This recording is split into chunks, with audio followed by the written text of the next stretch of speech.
Salve, salve! Sejam todos bem-vindos ao canal do professor Alex Nina. Hoje nós vamos falar de unidades de negócio.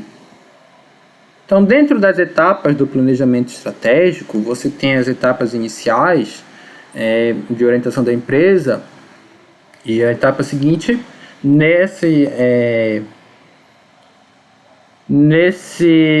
nessa forma de organizar as etapas que nós estamos apresentando. Não é a forma única, tá, pessoal? Você pode ter a definição de unidades de negócios. Então, numa das aulas daqui do canal, nós falamos que todo negócio ele pode ser decomposto em negócios menores. Qual a diferença de empresa para negócio? A empresa é algo formal, tem um CNPJ. O negócio é algo informal, não necessariamente formal. Pode ser formal ou não, tá? Perdão. Então, uma empresa é um negócio? Mas só que a empresa é um negócio formal.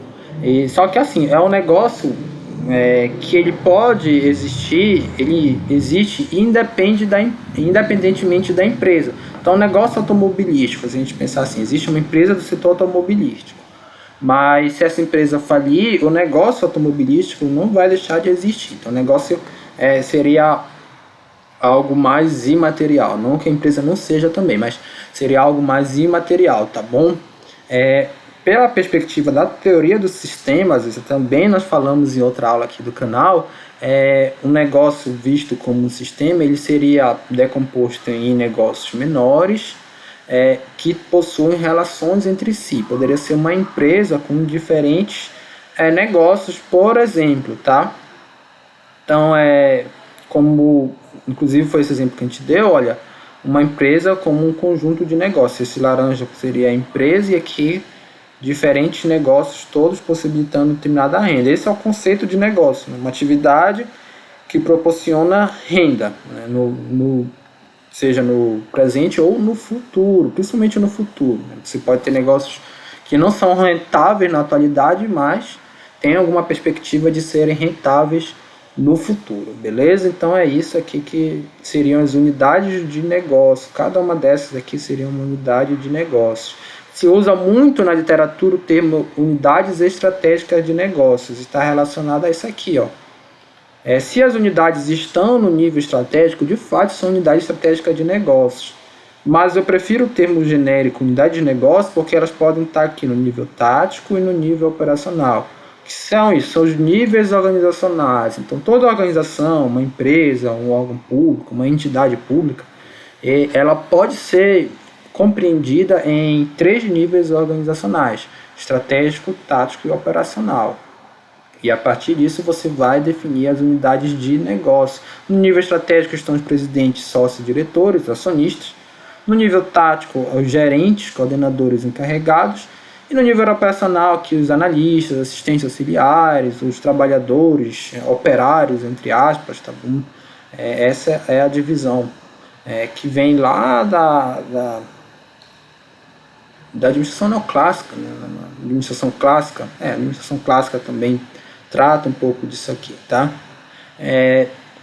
Acontece o seguinte, que você decompondo, olha só essa pirâmide, 3 níveis, eu coloquei aqui 3 faixas, uma representando a cada nível, como se a gente dividisse aqui os quadradinhos. Olha, a empresa no nível estratégico, ela se decompõe em 2 unidades, e cada uma delas vai se decompondo em outras 2, então são unidades aqui estratégicas, tá? Até inclusive essas daqui, aqui já começam a ser unidades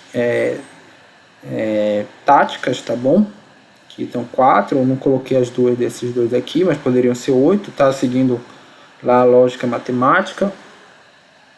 E aqui você vai descendo e até chegar nas unidades operacionais. Eu acho que você está dando para entender. Qualquer dúvida, falem comigo aí nos comentários do YouTube.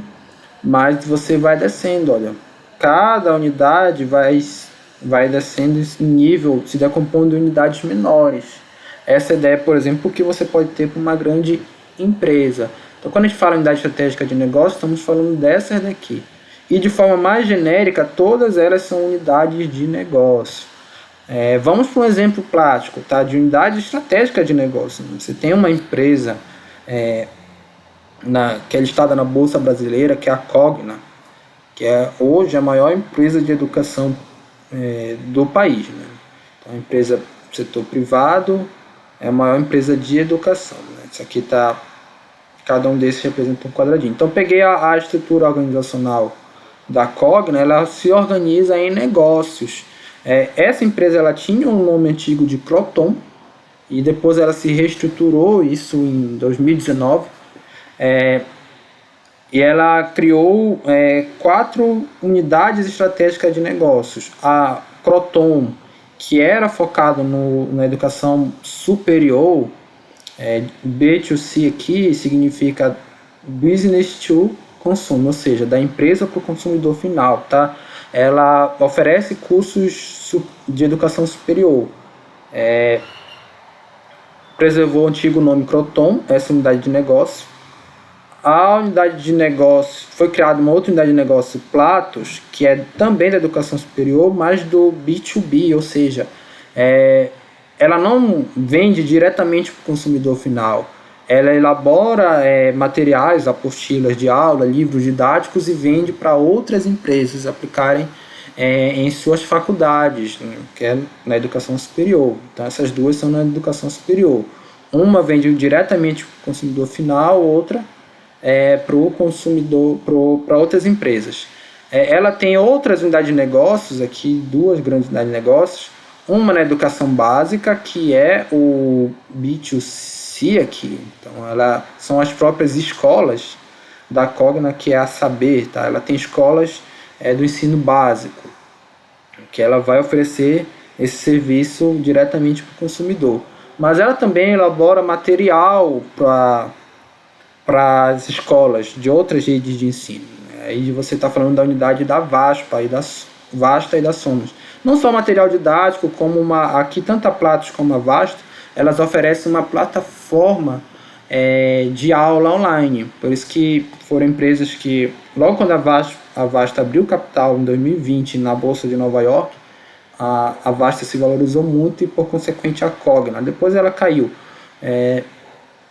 Mas porque você tinha aí o EAD crescendo e a Cogna, com essas 2 unidades aqui, a Vasta e a Platos, ela está oferecendo soluções digitais para outras empresas, inclusive para as empresas do próprio grupo. Tá? Esse B2B ele pode ser tanto para empresas fora do sistema Cogna, como também para empresas dentro do sistema Cogna. Na verdade, elas usam a própria solução, né? A Platos ela tem a plataforma, quase como, fazendo uma analogia, como um CIGA, que é usada nas universidades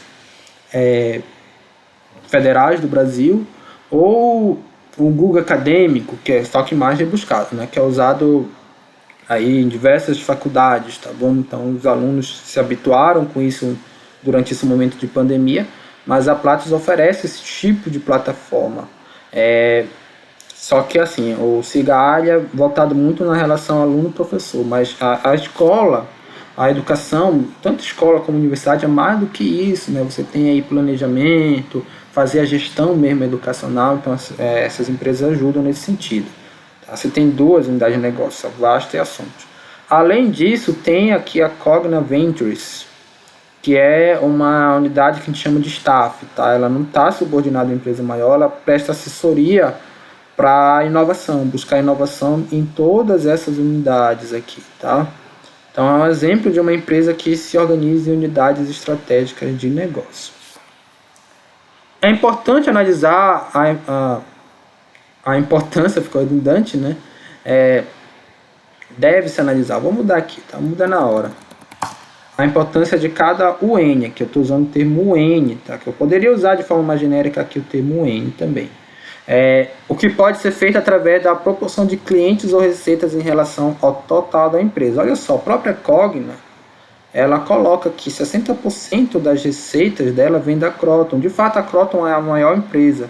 Só que a Platos, ela é uma empresa pequena ainda em relação ao total da empresa, não, né? Seria um negócio pequeno em relação ao total de negócio, total da empresa Cogna, representando só 1% das vendas.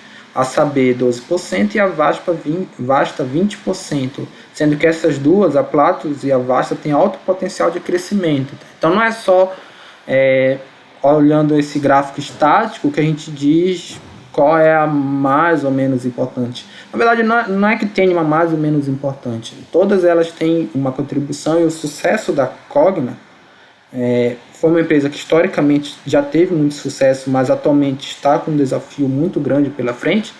O sucesso dessa empresa vai depender da relação entre as suas unidades de negócio. Tá bom? Então é importante que tenha sinergia entre essas unidades de negócio, que a Platos, por exemplo, ofereça solução educacional para a Croton, a Vasta ofereça soluções para saber, tá? Firme bons contratos. Então tudo isso depende, mas você pode aí começar analisando a importância através desses gráficos de receitas. Geralmente as empresas, quando você vai ler os relatórios das empresas de capital aberto, elas dividem-se em unidades de negócio, os seus próprios resultados, tá? Então já dá para ter uma ideia, e é isso que eu vou exigir no trabalho que a turma vai fazer das empresas a serem analisadas. A proporção de receitas remete à situação atual, já tinha falado disso. Então a importância da ON também depende do potencial de crescimento. Olha, Platos e Vasta adotam um modelo de negócio de plataforma, considerado promissor. Faltou um R aqui. Então, olha, o que é plataforma? É um modelo que você pode pesquisar serviços, né, ou pesquisar coisas. Então, o Google é uma plataforma, você pesquisa coisas, mas o Uber também é uma plataforma que você pesquisa motoristas disponíveis. Lá na Platos e na Vasta você vai pesquisar material, né, sistema de gestão, entre outras coisas. Então retornaremos a esse assunto na aula de estratégia. Lá mais tarde a gente vai falar muito dessa questão do potencial de crescimento de cada UN. Core Business também é um conceito interessante quando a gente fala em negócios. É o nome dado à unidade de negócio mais importante de uma organização. Vou dar o exemplo da universidade. A universidade, ela existe, assim como a educação como toda, existe uma tríade, tá? Tríade que é composta por o ensino, a pesquisa e a extensão. Então, toda a universidade ela tem projetos de ensino, de pesquisa e extensão. Ensino é sala de aula, tá? Online ou presencial. Então, o que eu estou fazendo com os alunos é o ensino, estou ministrando disciplina. A pesquisa é você publicar trabalhos científicos, por exemplo, em revistas. Você vai fazer pesquisa, claro que os alunos também colaboram. Os alunos fazem pesquisa, mas os alunos eles costumam entrar e sair da universidade no período, e os professores ficam mais tempo aí realizando a pesquisa. São eles que são os chefes de projeto de pesquisa e tudo mais. A extensão está relacionada ao diálogo da universidade com a comunidade. Eu participei durante o curso de geologia de muitos projetos de extensão. Então a gente visitava os interiores do Pará, né? Era da UFPA de Belém, visitava os interiores do Pará e ministrava para professores da educação básica princípios básicos de geologia, para que eles pudessem aplicar nas suas disciplinas. A gente buscava esse tipo de troca de conhecimento, porque também a gente aprendia muito com a comunidade, né? Então a gente tentava trazer um retorno social aí para as comunidades. Em alguns locais a gente ia ajudava, por exemplo, as crianças a ter conhecimento de solo, geralmente em regiões agrárias, e que a questão lá da agricultura, em regiões rurais, em que a questão da agricultura é importante para a subsistência. Então você tinha ali vários projetos de extensão. Acontece que a universidade ela tem essas, a gente pode entender cada uma desses eixos aqui como uma unidade de negócio. Então um reitor ele vai fazer certa gestão para ensino, para pesquisa e para extensão. Às vezes você tem até pró-reitorias diferentes para cada uma delas. Geralmente você vai gerir de forma diferente, cada uma tem suas peculiaridades. Só que o mais importante para a universidade é o ensino, tá bom? Se a gente pensar na universidade como um todo, o ensino está no centro, né? É o chamado core business, do inglês, negócio central. Se faltar professor para ministrar disciplina. O que é que em tese a universidade tem que fazer? Pegar todos os projetos de pesquisa e começar a reduzir a pesquisa e botar esse professor para sala de aula.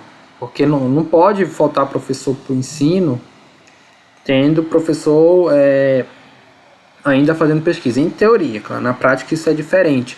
Um professor contratado como eu no atual momento, né, eu estou substituindo o professor efetivo, que saiu por algum motivo, no caso para fazer uma tese de doutorado.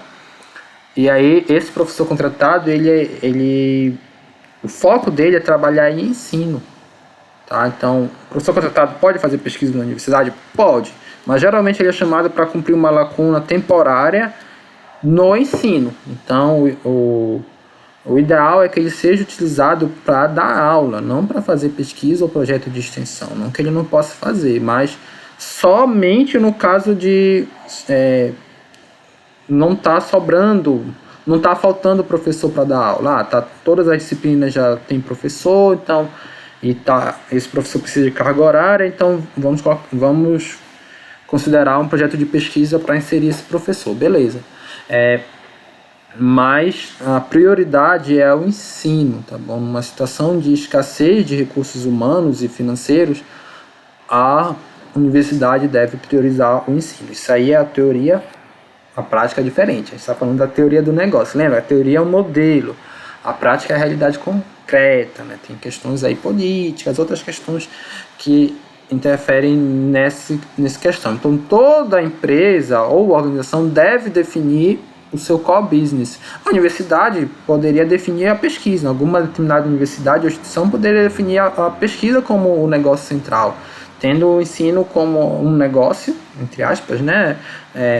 Um negócio poderia ser um negócio numa empresa, no caso de uma empresa, não no caso de uma organização pública, que o termo negócio geralmente está associado ao mercado privado, mas ela poderia ter o ensino como um negócio, mas não sendo um negócio central. Na realidade, as empresas, como elas têm vários negócios, a definição de core business vai modificando. Por exemplo, numa situação de escassez, qual desses negócios a Cogna iria priorizar? Depende da estratégia dela. Qual desses seria o core business? Eu realmente não sei qual é que a empresa está priorizando, mas muitos dizem que a Vasta tem ali um grande potencial de crescimento. Tá bom? Muitas empresas falham por não definir qual o seu core business ou se apegar a um core business em queda. Olha lá a IBM, né?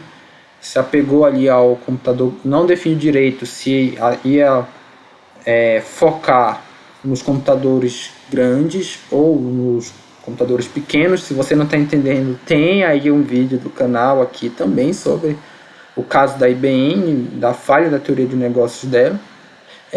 E a Kodak, que a gente falou em aula anterior, que ela se apegou a um core business em queda, que era o core business lá da câmera analógica e dos filmes para revelar as fotos, ao invés de talvez criar um novo business, um novo negócio para a empresa, que aos poucos ia se tornar o negócio central, que seria o negócio das câmeras digitais. Outras vezes, as empresas precisam modificar estrategicamente seu core business. É o caso da Oi. A Oi, todos nós conhecemos como uma empresa de telefonia, mas a Oi modificou seu core business. Ela entrou ali em um momento muito delicado, quase chegou a falir, chegou a ficar em recuperação judicial, e aí ela começou a vender seus negócios de telefonia, ou está tentando vender a Vivo, para Claro, outras empresas, e se concentrar nos negócios de infraestrutura. Com a chegada do 5G, a Oi ela tem uma rede de infraestrutura muito grande para o uso do 5G no Brasil inteiro, uma cobertura interessante para se aplicar o 5G. Então ela passou ao invés de vender para o consumidor final, para vender para outras empresas implementarem o 5G no Brasil. Mas ela começou a vender esses negócios que já não eram mais interessantes para ela, para se concentrar num novo core business. Então a gente pode dizer que a Oi mudou de uma empresa de telefonia para uma empresa de infraestrutura. Tá bom? Por isso que essa delimitação dos negócios de uma empresa é interessante. Pode ser que determinado negócio ele deixe de ser promissor ou deixe de ter relevância estratégica para aquela empresa e outro possa ser. Na verdade, uma empresa dividida em vários negócios é como se tivesse portfólios de investimento. Cada uma dessas tem um determinado retorno. Se você tem muitos negócios, você está minimizando os riscos. Por exemplo, a Croton sofreu muito com os lockdowns, né, a parada nas aulas presenciais. Boa parte dos alunos aqui eram do ensino presencial, então não pagaram mensalidade, só que essas outras aqui se beneficiaram, então compensou um tanto quanto aqui para a Cogna como um todo, né? Você ter aqui uma estratégia diversificada de negócios, isso é mais comum para uma empresa grande, tá bom? A gente vai falar muito de estratégias diversificadas, no caso não é estratégia de negócio, é estratégia empresarial, tá? Diversificado, termo técnico, diversificada, concentrada, a gente vai falar em outra aula sobre isso, mas é interessante a gente começar a enxergar as empresas e organizações com base nas unidades de negócio que elas possuem. Então, é isso, pessoal. Agradeço a todos. Até a próxima.